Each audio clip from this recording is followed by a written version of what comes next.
Please stay tuned for important disclosure information at the conclusion of this episode. Hi, and welcome to The Long View. I'm Christine Benz, Director of Personal Finance for Morningstar. And I'm Jeff Patak, Global Director of Manager Research for Morningstar Research Services. Our guest on the podcast today is author and retirement expert Kerry Hannon. Kerry has written 14 books thus far.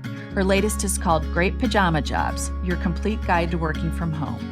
She is also a regular contributor to the New York Times, MarketWatch, Forbes, and is personal finance and entrepreneurship expert on the PBS website nextavenue.org. Kerry's work focuses on career, financial, and life guidance for midlife workers. She has also written extensively about how women can take charge of their own financial planning. Kerry is a former National Press Foundation Fellow, a former Fellow of the Columbia Journalism School, and the Robert N. Butler Columbia Aging Center's Age Boom Academy. She is also a former MetLife Foundation and New America Media Fellow on Aging. She received a bachelor's degree from Duke University. Kerry, welcome to The Long View. Well, thank you for inviting me. It's a pleasure to be here.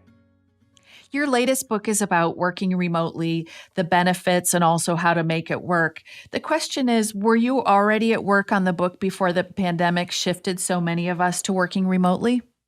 I absolutely was. I started working on this book a year ago, and I was right at the point of filing the manuscript as we leaned into the beginning of March.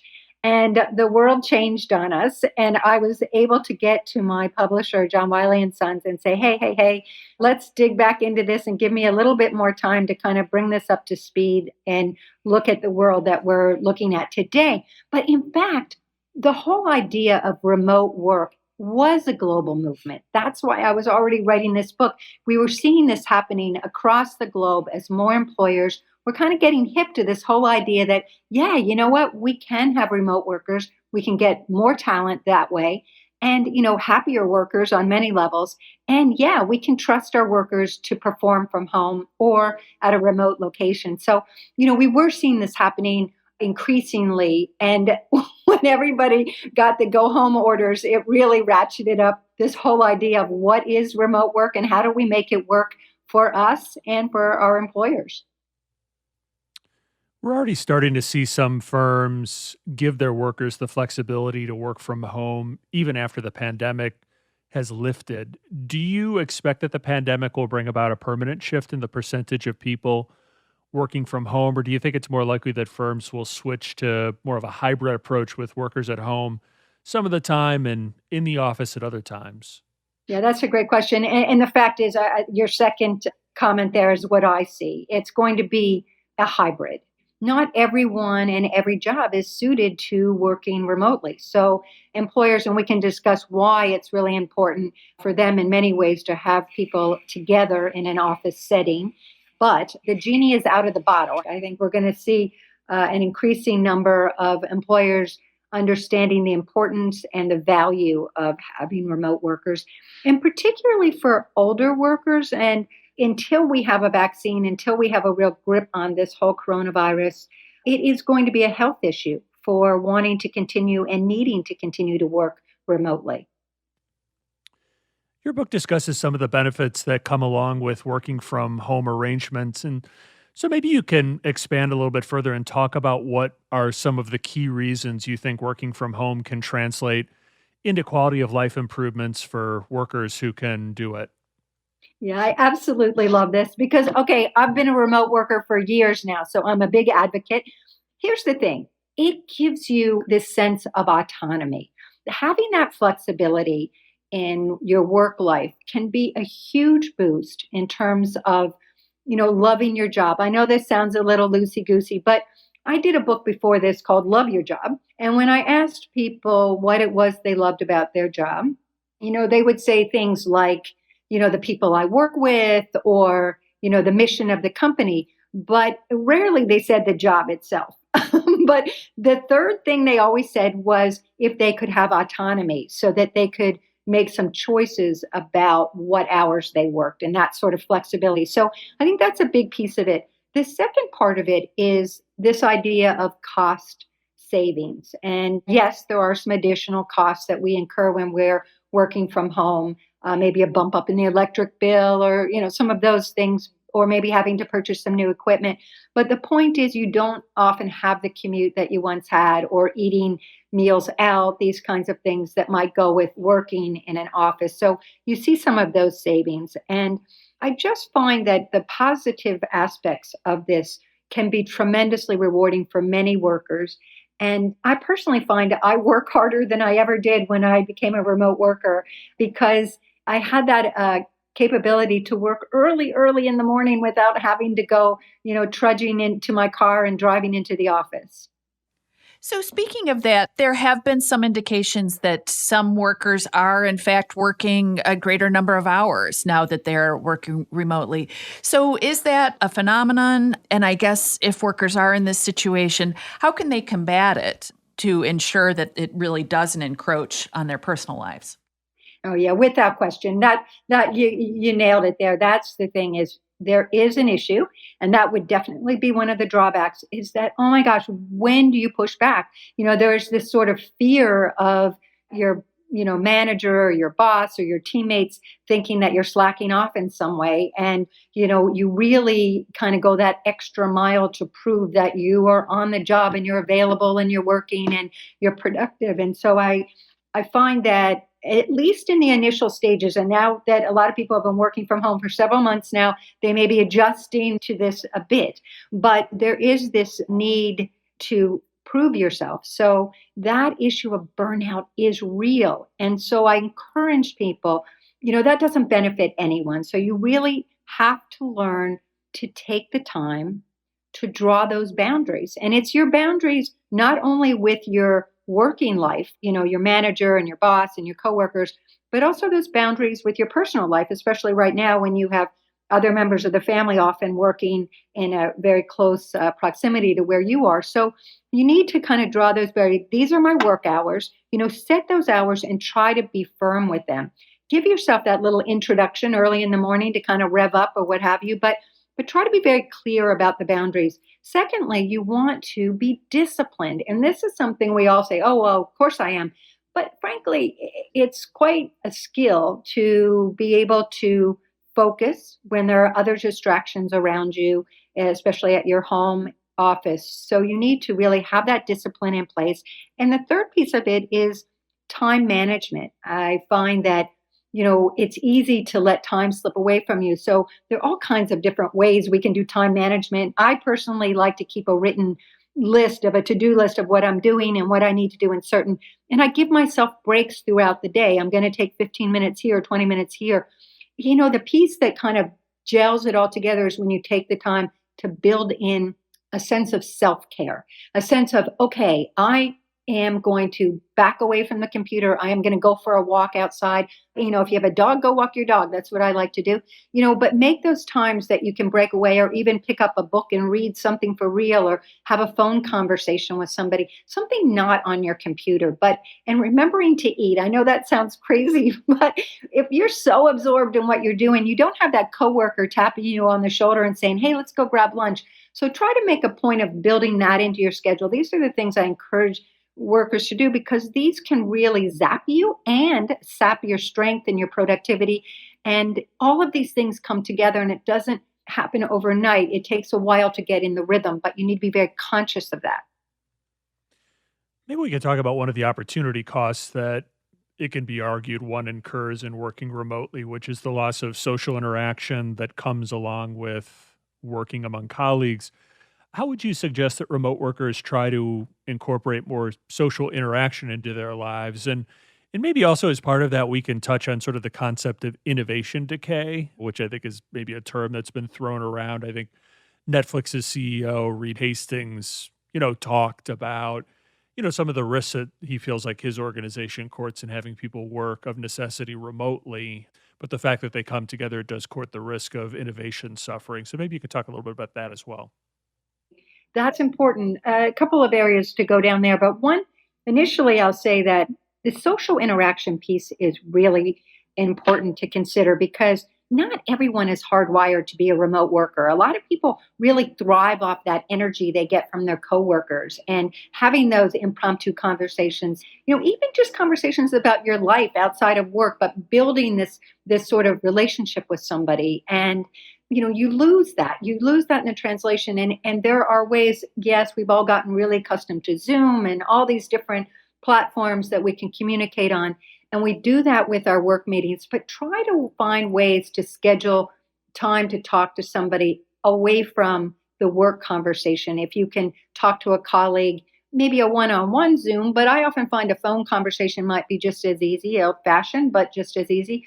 Or if there's somebody in your area, and today we're able to get out a little bit more, obviously. So if you can meet somebody in your community that might be a coworker, if you can get out and meet them for a walk or for a coffee or something, that you have some physical interaction, it's key. Now, to your point, and once we start going back into the office, I do think it's, even prior to the work from home orders, it was something that remote workers really needed to put on their calendars to get into the office, because FaceTime is so important in the work environment, and it has so much to do with that relationship building, being considered for new projects, being considered for raises even. So you miss out on some of those things when someone isn't eyeballing you and really watching your work. And there's this whole concept, and it's hard to measure it, but this feeling of trust, it all comes down to the employer and your manager really trusting you and you trusting them. And if you miss those physical eyeballing opportunities, it loses that tangibility of it. And so anytime you can find a way to connect away from a work conversation or on a private one-on-one level, it's important.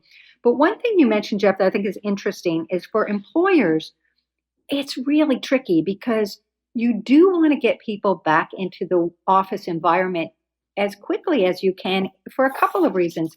Because it's this time, this is how you build loyalty for your company. This is how you build a sense of mission, a culture. This is where the culture comes from, is when people are working together and they're in a common area together. They're working together on teams.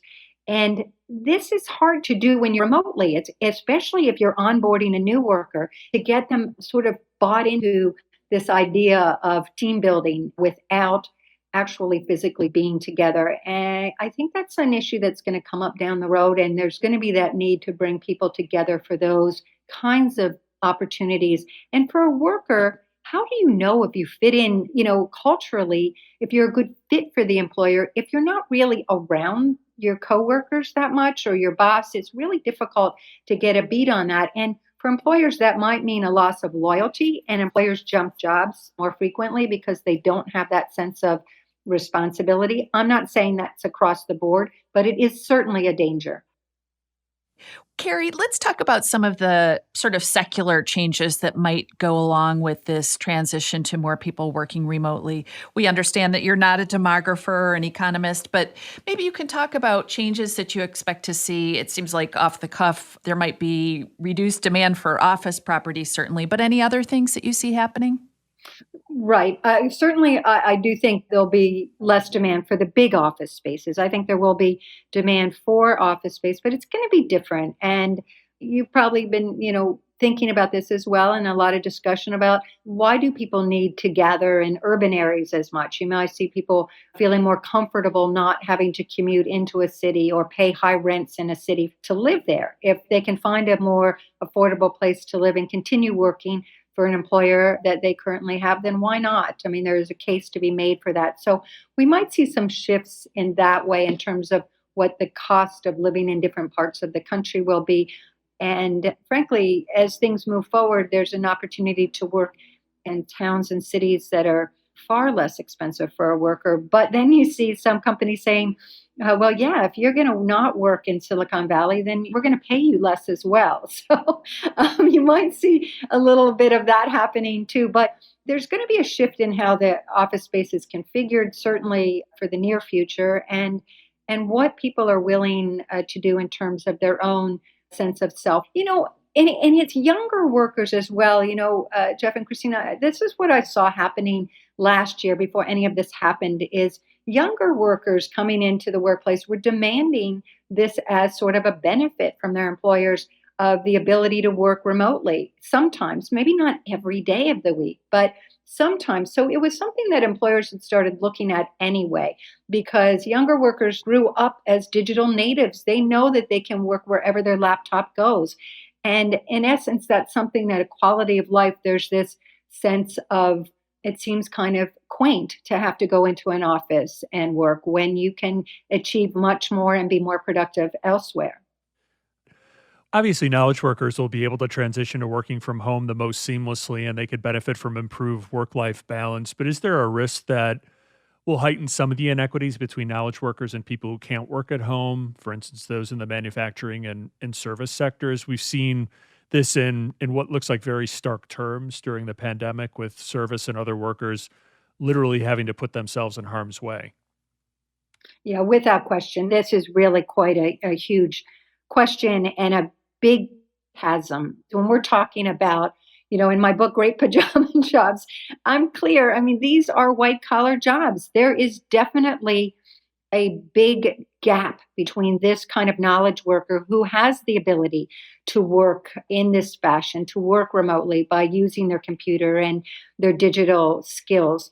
Whereas so many jobs in retail that are frontline customer service jobs that are, as you mentioned, working in plants and manufacturing plants, these are jobs that you cannot do from home. And yes, I mean, I was interviewing somebody yesterday who runs some grocery stores in the Boston area. And, they were, kind of mission driven frontline workers that they needed to keep these stores open. And, he was able to give his workers a pay raise, but he said the fear that they have had of contract, of getting the coronavirus, of the safety of the workplace. And, is a $2 an hour raise worth it? I mean, it's something that these workers are out there and they're risking their lives, but yet, what are their choices? I mean, this is their job. This is what they do. So I find it really, it's something I don't have an answer to. I think that it's going to be a problem even moving forward in terms of loss of jobs and people being, frankly, unable to work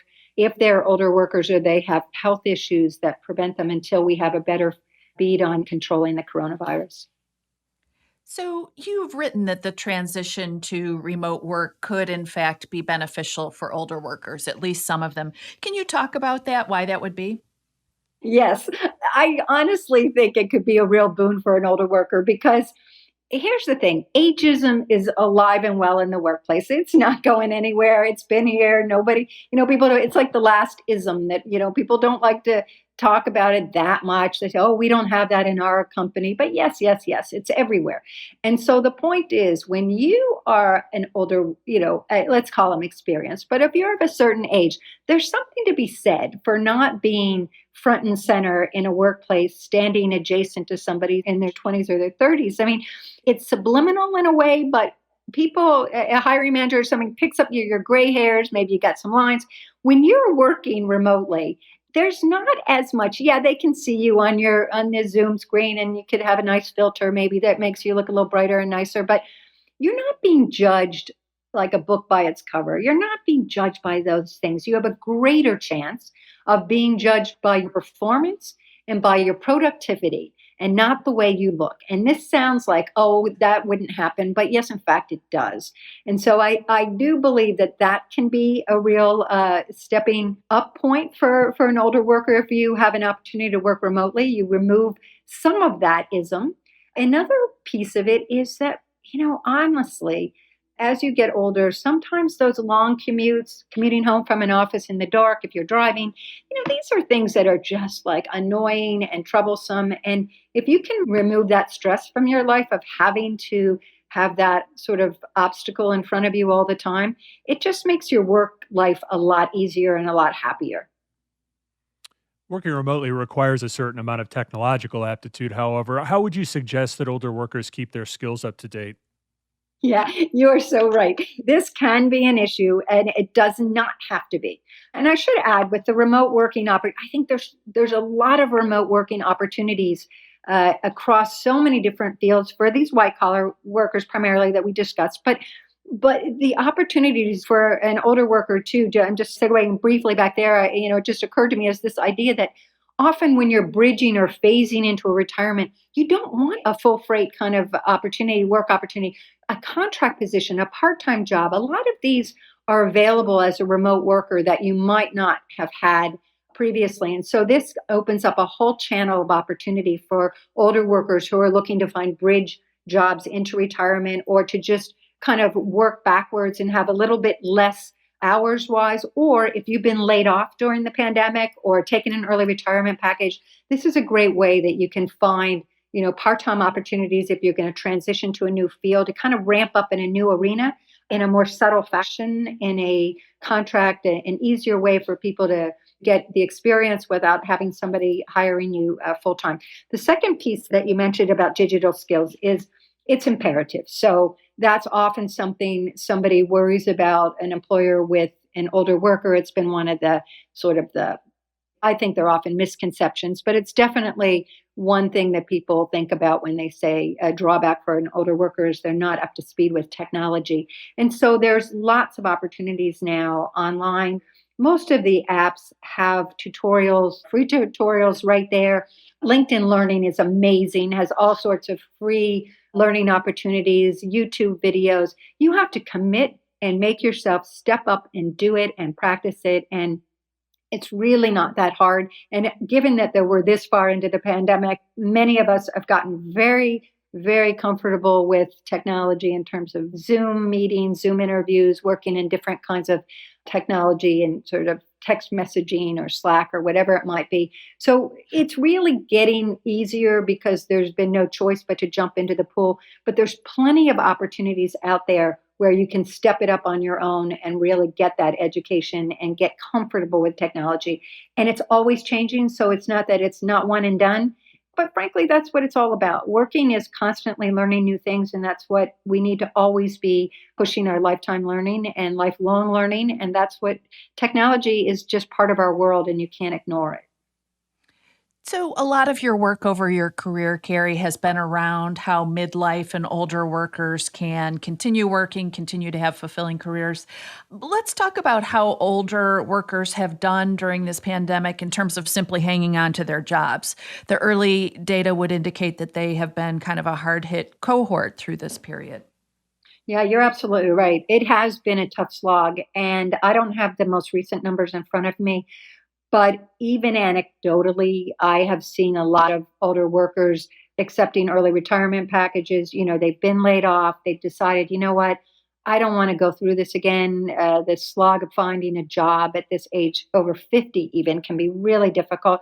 We saw this in the Great Recession in '08. It was, really takes so much longer for someone who is in this age cohort to land a job again. It doesn't mean they can't. The jobs are there, but it does take longer. And as employers are really battening down the hatches and tightening things up and, having to do lots of cost cutting because of loss of business, and especially small businesses certainly have had this issue. So I find it troubling because this is not a good thing at all, because with longevity, the big focus that I've talked about for years is you've got to plan for working longer. If anything, you need to stay on the job as long as you possibly can, because we have no idea what the medical costs are going to be at end of life for us. And we do have these quote bonus years, but this longevity that you're going to, at 65, you can definitely do something for another 10 or 15 years.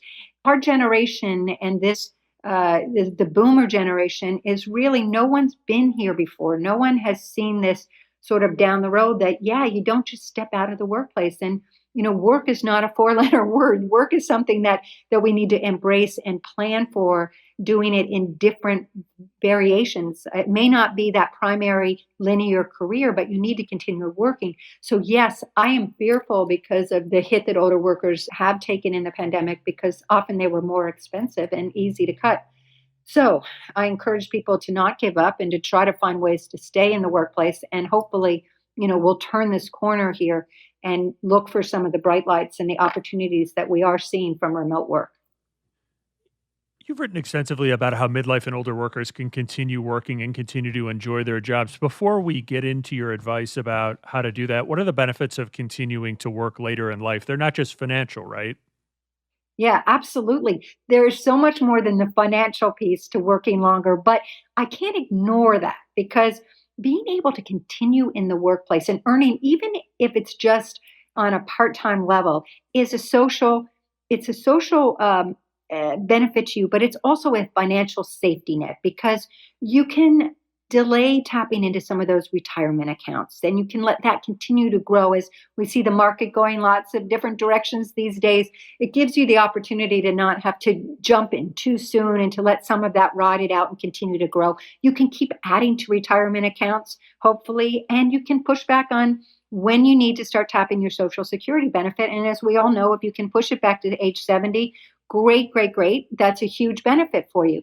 Now, but as you mentioned, we have these great financial motivators, but there's also the psychological boost of continuing to work. There's the use it or lose it idea because you often see people who step out of the workplace and they miss feeling relevant, feeling needed, the social interaction that is so much a big part of our social well-being in the world and how we identify ourselves.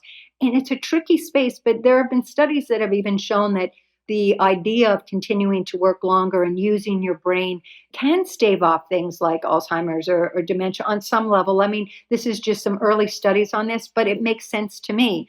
And I honestly know that the social interaction is enormously beneficial to having a quality of life.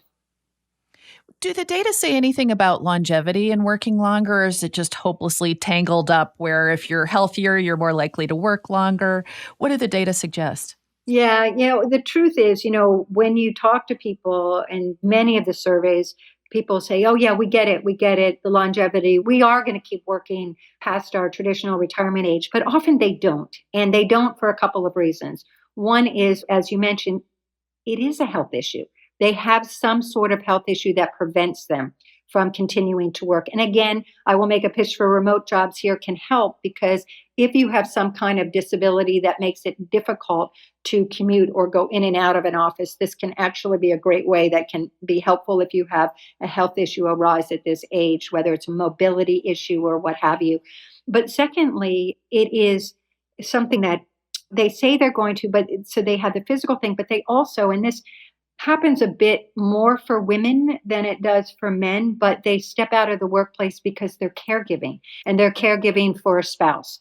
And so they've taken retirement because they have a full-time job caring for somebody in their home. And it could be an aging parent, but frequently it is a spouse. And so you find that they retire earlier than they did expect to. And we're trying to find ways to work against that because truthfully, from a future financial security position, the longer you can keep earning, the better. Yeah. So while we're on that topic, as you mentioned, you've written about women who have stepped away from the workforce often to raise children, but want to re enter and find meaningful careers after that. What advice would you give to women in this position who want to try to pick up their careers where they left off? Right. Don't try to replicate the job you had before you stepped off. The world has changed, and hopefully you've kept up on some level, whether you've been, doing some consulting work or being able to be involved in a volunteer organization where you're using skills that you can say, hey, I was fundraising or I was doing a variety of project management, things that you can reframe into business skills, into sales and marketing and so forth. So you need to find ways that you can shift what you've been doing in your gap out of the workplace to redefine who you are coming in, but you're probably not going to replicate where you were.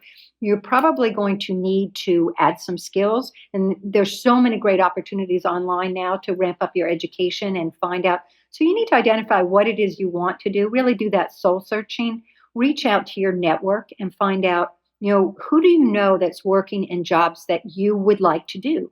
Working for companies who you'd like to work for. This is imperative because it's who you know that's going to help you get a job. Employers hire the way they always have. They hire people they know or people they know. You're rarely going to find a job off of a job board. You're going to find great ideas of who's hiring. You're going to find out what skills and qualifications are needed. But when you really want to get in for that interview, it's who you know. So take that time to do that networking. And I like to say, networking is one letter away from not working. So you have to get out and tell everybody you're ready to get back to work and find out, who works where, what they're doing, and get the creativity going in your own mind about what it is you might do and how you might shift and add new skills, and be willing to start less than you were making previously, if that needs to be. Look for internships. There's, wonderful ways to try to get in the door through that kind of work. And again, remote working can help you here by launching into doing a contract position where you can start building to say, hey, yeah, I have done this project and this project. Yeah, it's not a full-time job, but you can show what you are doing today. That's what employers want to know is, what are you doing right now? So, how about for midlife and older workers who aren't having any trouble remaining employed, but they might be feeling a little burned out and perhaps just not enjoying their jobs as much as they once did? What would you advise that they do to make work more enjoyable and meaningful? Yeah, that is such a great question because there are always things we can do. And the number one thing you should do is to raise your hand and ask for new duties, to, see that there's something coming down the pike that you'd really like to do, and, put your hand up and say you'd like to do it. They might not think, an employer or manager might not think that you want to stretch, that you're wanting to take on some new responsibilities where you may have to learn some new skills or what have you to do it. And so don't get comfortable where you are. Say, hey, I'm paying attention. I really am interested in doing this, because it might not be personal. They may just simply think you wouldn't be interested.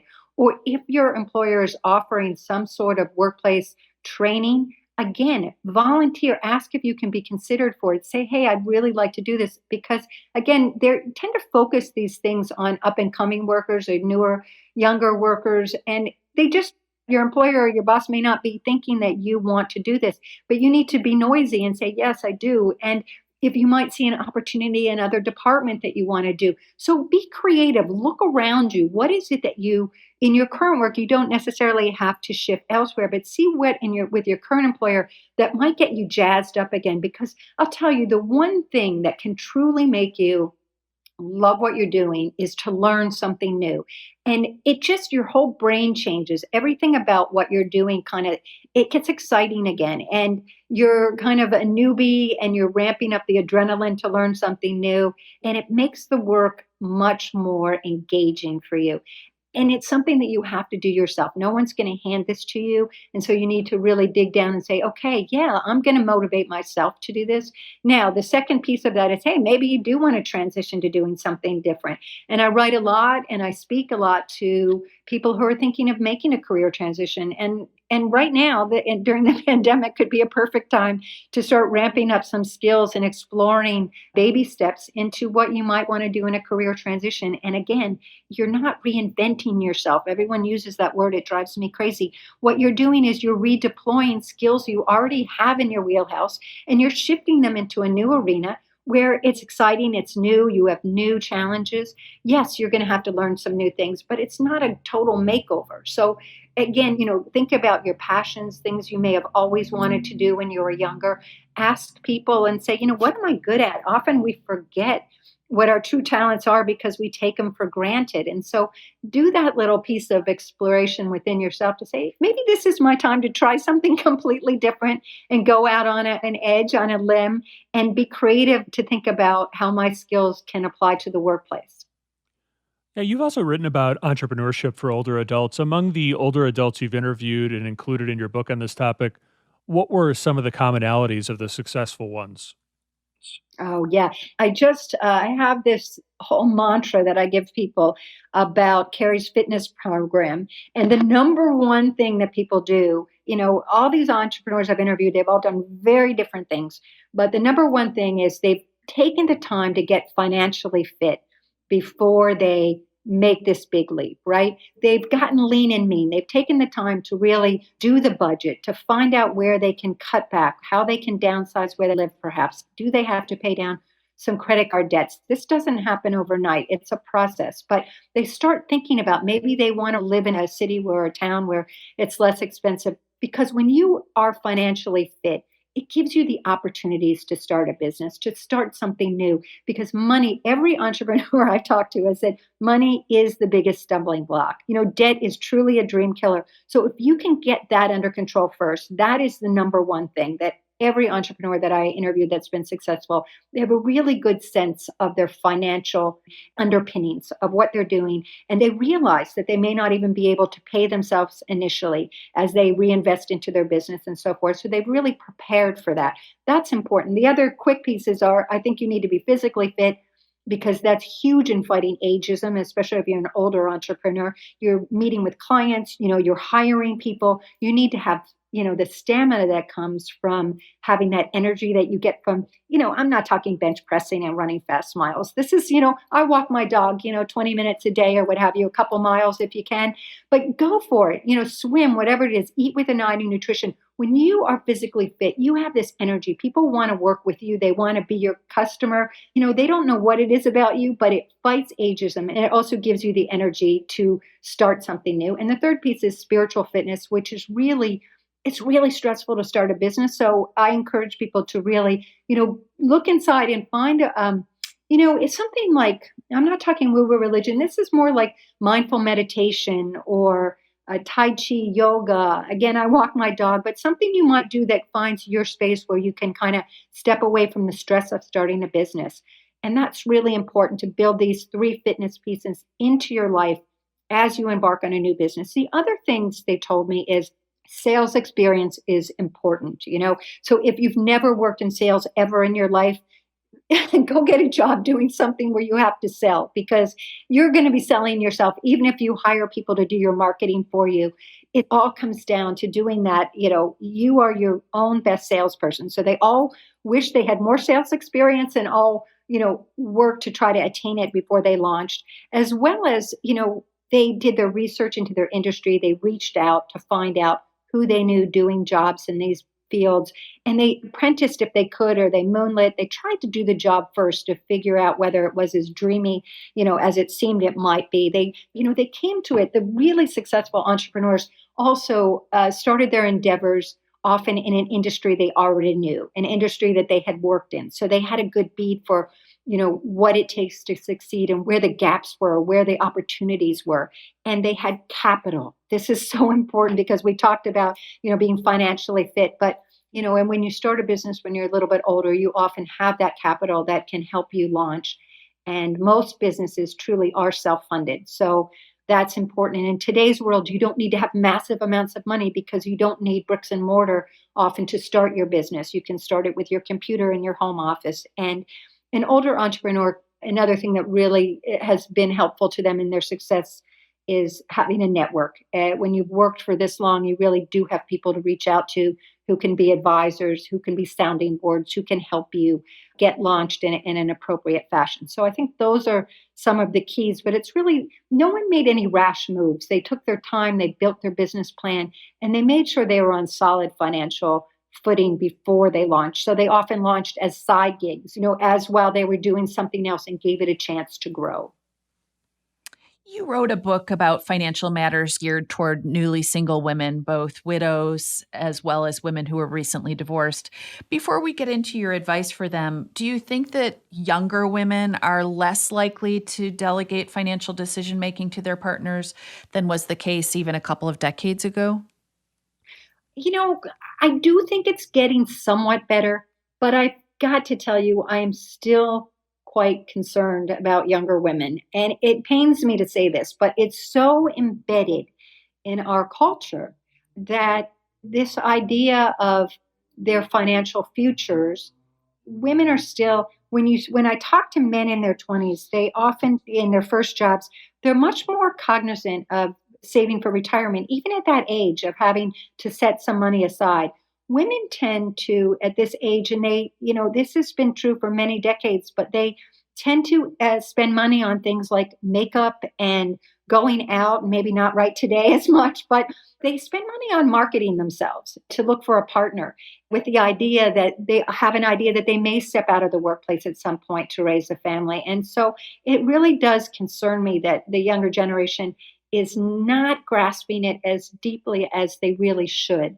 The other issue is, until the pandemic, at any rate, and this is probably a good thing, younger women in their early working careers often spend more on their living situations if they're in cities because they want to live in safer neighborhoods. And I think that makes sense. Or, they would, spend money on getting transportation home, taxis home instead of walking. And again, a safety issue, which is probably a good thing, but to be kept in mind. And the other thing that happens in today's world, 20 somethings are having a difficult time finding work as much as older workers are. And often they're finding contract jobs that don't have any benefits, that don't have retirement savings offered to them through their employer. So it takes an extreme amount of discipline to automatically set up retirement savings accounts for yourself at that age, because you think, oh my gosh, I need all of this money to pay for my basic living expenses and my budget. So if you don't have an employer plan to help you kind of jumpstart that, it can be very hard for younger workers, and particularly, I think, for women. Women live longer than men, but data suggests that women sometimes invest more conservatively or don't invest at all. How would you suggest they get comfortable with taking an appropriate amount of risk in their portfolios? Yeah, that's a really great question. I think, but women, once they get started investing, actually are quite comfortable with taking some risk, but not the kind of wild, roll the dice sort of risk. But women tend to be very conscientious about doing their homework. They don't make quick decisions about investments. They tend to do their homework. They tend to ask questions, and once they do invest, they stay the course more readily. They don't jump in and out of things. So they tend to have a pretty good success rate because of their ability to sort of do those things.